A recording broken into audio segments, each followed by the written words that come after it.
climate changes. So I feel whenever there is a weather change, especially because of these rainfall, there's so much of traffic on the roads. She gets late for her work, and then the major problem what I feel is a commuting problem. Like the people who, like I've seen people who work on the roads, like who are doing like the plumbing work, who are doing road works. Like I've seen a lot of people like closing where they are affected with it. They don't think it's urgent enough to say, take that little effort to go switch off that light or make sure that, the building that I'm running my office in consumes a little less energy, or that I should walk a little more rather than take the car down the road, not go for night drives, things like that. It's not urgent enough to make a change in that part, but if you ask anybody, I'm sure you've got responses from everybody saying that, it's a problem and all that. If you're talking about the climate change is affecting, it is affecting, but in a way, not as well.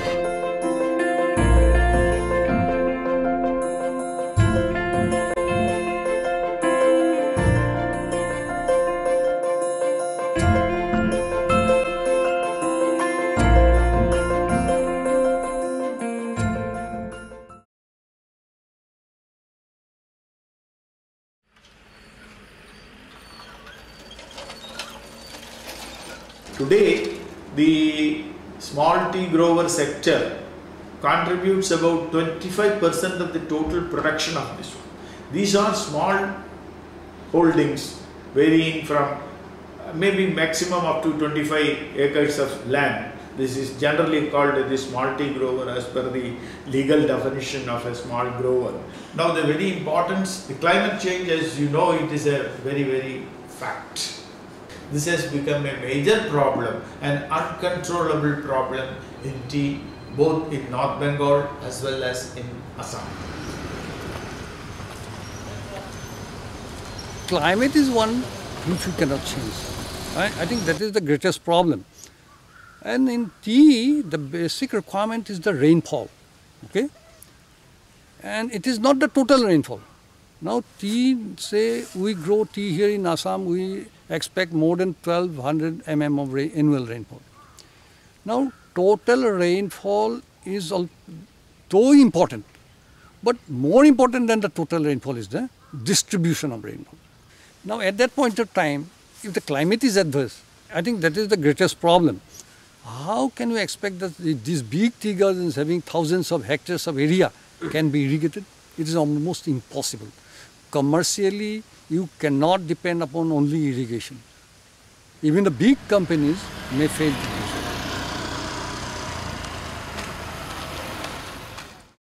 so. Myself, Rajkumar Gohai. So I am a small tea planter of Assam. I started this in 1995 and I have 10 acres of land now. So I get my livelihood to run my family from this source of income. So I am happy by doing so. Yeah. Before 30 or 35 or 25 years back, very less number of educated people are involved. They were not interested to start a small tea garden or don't want it to be a small tea cultivator. Now it is approximately 100,000 of small growers.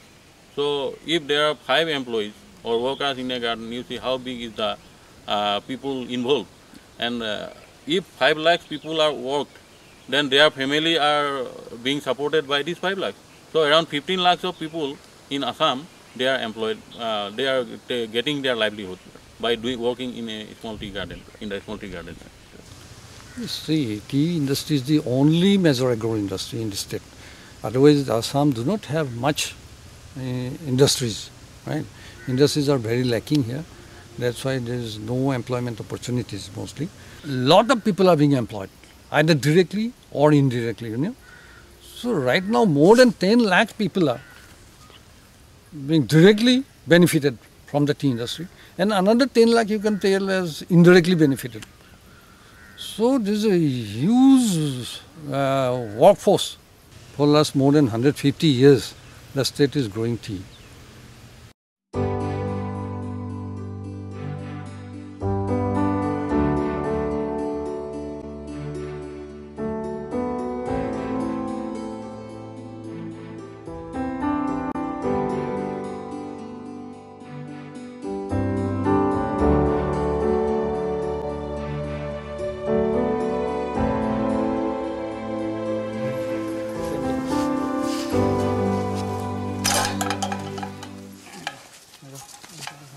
when I started planting, that time also some drought problems are there. It is not very different from 15 years back or now. But during last 2 years, what I have seen in the 2014 year, there was no rainfall at all, last 2014 years. So there was starting point delayed, starting crop season delayed. So there was huge loss crop production last year. It was behind by 20 to 30% last year. This year also, rainfall starts from January to March, April. But what I have seen, though rainfall was good, but these were also, till now, there is crop loss. So actually when the rainfall was distributed evenly throughout the year, crop was also coming evenly. So this heavy crop in some season and very lean crop in some other season has caused a lot of problems for the management of the gardens. At the same time, this is also creating a lot of problems in the manufacturing units, because these units are made in such a way that crop would be coming in an even way. I can't keep today's crop for tomorrow, because tomorrow another lot of crop is coming. Then in the small sector, they don't have their own processing units, because processing unit is costly. So they cannot afford to have a processing unit. They are dependent on the big growers or some bottling factories. Now again, that is happening that the factories are so overloaded, they now refuse to purchase from outside. Now where the crop will go? See, definitely, the tea industry is a labor intensive, because you cannot find such situations in many other crops. Either they are fully agricultural or it is fully industrial.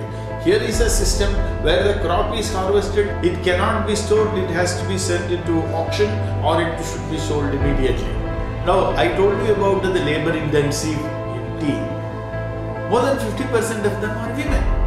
So anything affecting the labor in tea will adversely affect the women.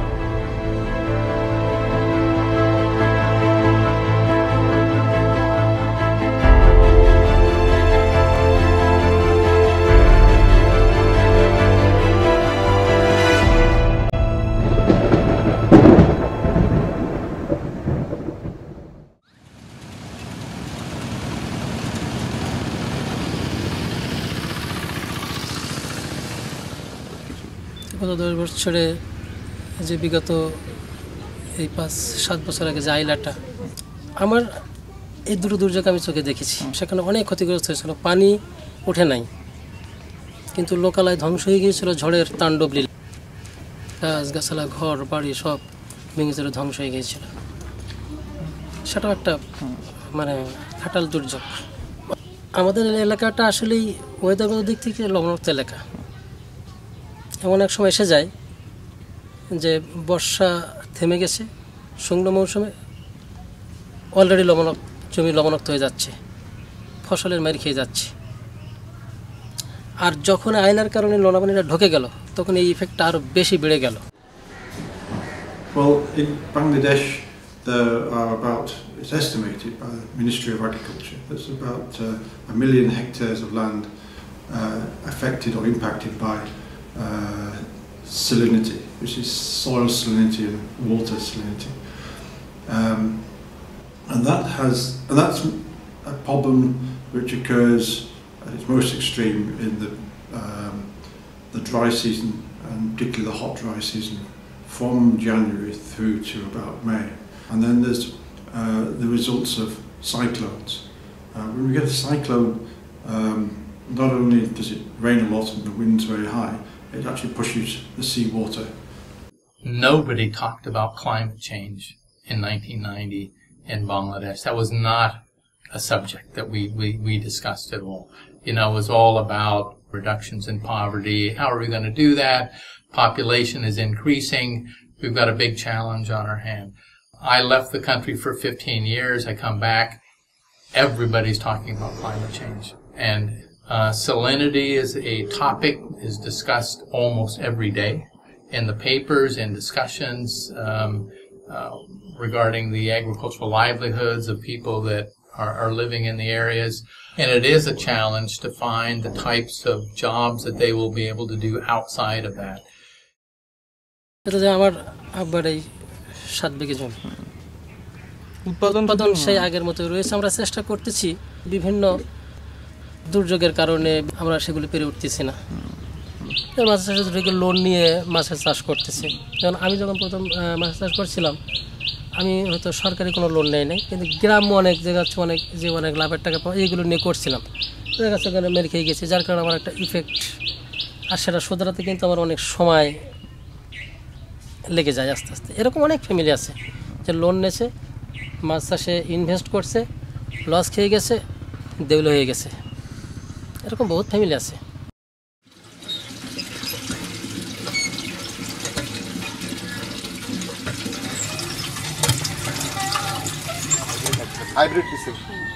Although it takes only a couple of days for a cyclone event to occur, it can take 2 or 3 years, if a lot longer, for farmers to recover from that. And that was certainly the case in Bangladesh. It tends to be very easy for governments, not easy, but relatively simple exercise to distribute relief. But when it comes to repairing all those broken seawall defences, it takes a long time for that to happen, and because it goes through all the bureaucratic procedures.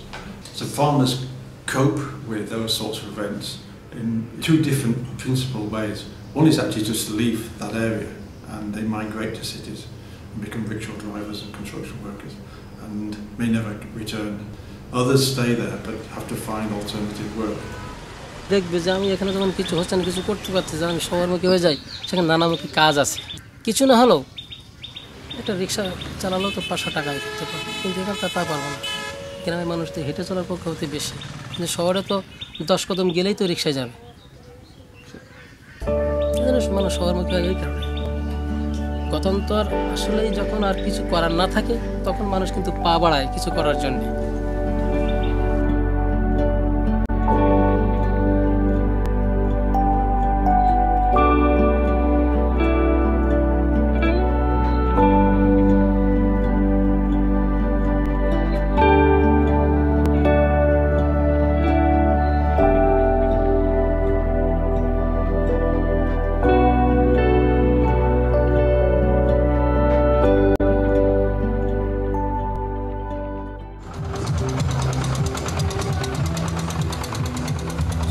Ikut melaut dari tahun 99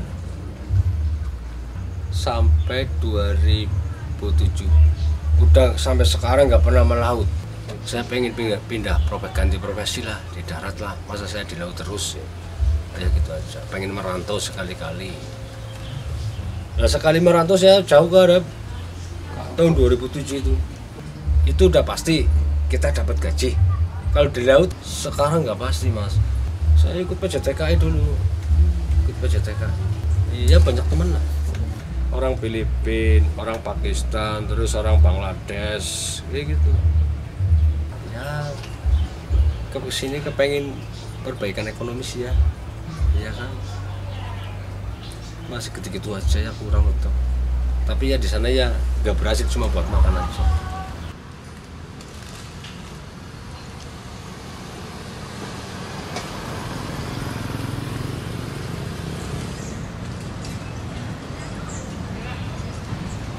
Yang namanya kerja menangkap ikan itu tergantung pada angin, pada hujan, pada topan. Persoalan dari climate change, dari perubahan cuaca ini adalah panas menjadi makin ekstrim. Jadi kalau musim kering, keringnya ekstrim. Kalau musim hujan, hujannya juga ekstrim. Jadi kalau untuk ukuran daratan, itu kalau kering ya kering banget, kalau hujan ini kebanjiran. Kemudian datangnya panas dan hujan ini menjadi semakin tidak bisa diprediksi. Kalau bagi petani daratan ini kacau memang, karena sudah musim tanam jadi kacau kan. Nah di laut juga sama, karena nelayan juga tergantung.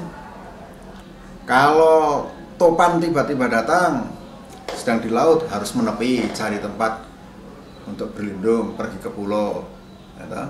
Topannya pergi, datang lagi ke fishing spotnya, fishing groundnya. Mau nurunkan jaring, arusnya berubah. Belum lagi sempat nurun jaring selesai, topannya datang lagi. Itu faktor yang mungkin harus juga diperhitungkan.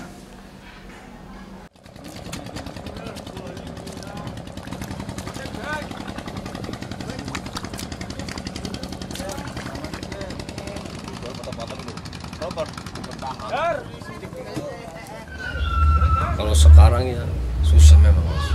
Terus terang aja susah. Kemarin kan di sini angin besar timur kan, termasuk lama ini lagi kemarau kan.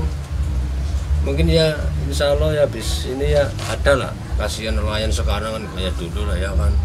Susah memang nelayan sekarang.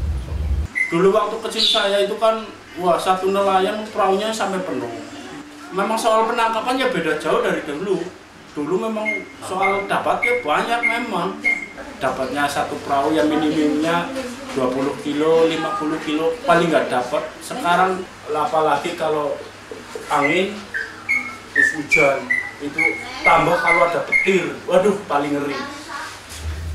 Sekarang buat apa nggak ada hasil sih? Kita maksudnya cari-cari terus kan, apa buang-buang bensin. Sekarang bensin mahal lagi, ya kan? Sayang kan. Sekarang kita misalnya ya mau berangkat, kita kan modal dulu. Belum beli makanan itu loh ya, buat makan di laut. Sekarang bensin minimalnya 200 lah. Pulang nggak dapet, kita kan tombol. Ya. In Indonesia, especially before the climate change, fishermen they have knowledge when they have to go to ocean and they have special adaptation. But after the climate change, they don't have a pattern. So suddenly they have to change. Look at the opportunity. If they went to Jakarta or to Bandung to involve in other job. Sometimes might become construction workers in some project, or maybe in transportation, becak driver, whatever that they can get some money for their livelihood. Orang tidak lagi melihat bahwa bekerja di sektor penangkapan ikan laut bisa dipakai untuk menutup kebutuhan hidup mereka. Anak-anak nelayan tuh kemungkinan sudah tidak mau jadi nelayan. Ada yang pengen jadi pegawai, ada yang pengen jadi pekerja di sektor industri, ada. Sehingga regenerasi populasi nelayan menghalang penyusutan.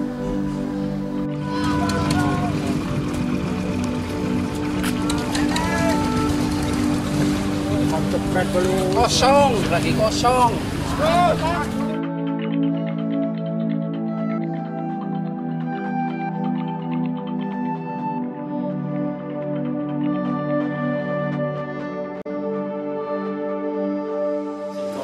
Dari dulu saya udah wangen-wangen wanti-wanti sama anak saya. Bapaknya aja yang jadi nelayan. Syukur-syukur anaknya jangan. Kalau bisa di darat aja, jangan di laut. Kalau keinginan saya dari hati, ya saya nggak ada. Ingin melaut lagi saya nggak ada. Global warming pemanasan dunia itu mengingatkan bahwa kita ini cuma satu dunia, urusannya global. Jadi tidak bisa hanya dengan pindah ke sektor industri saja atau pindah ke negeri lain, ya sama saja. না কৃষি তো আসলে এমন একটা পেশা যে ও যুগ যুগ ধরে সবাই কিন্তু চাইবে যে কৃষি না থাকলে আপনি থাকবেন কী করে। কৃষির উপরে নির্ভর করেই তো আমাদের খাদ্য সংস্থান। কাউকে না কাউকে তো কৃষির প্রতি জড়ে থাকতে হবে। আমি কৃষি ছেড়ে দিলাম, আপনি দিলেন, আরেকজন দিল, এই খাদ্য সংস্থানের উপার্জনটা করবে কারা? Helping farmers cope to climate change rather than preventing climate change at the moment at least. And we haven't yet got to the end of that road. We still have a package of technology almost there. It now has to be delivered to farmers, and that's quite a difficult part of the road, as a lot of people would say. Okay.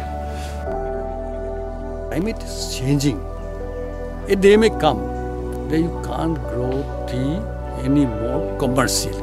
So a day may come when you have to avoid tea plantation in this particular region, and you may have to go for some other crops in place of tea. That is the ultimate. That may be after a century, that may be after 50 years, I don't know. That depends upon the trend of change of the climate. So you have to be there. Climate change has been happening in the globe for the last millions of years. So this is a change which is happening and we need to adopt.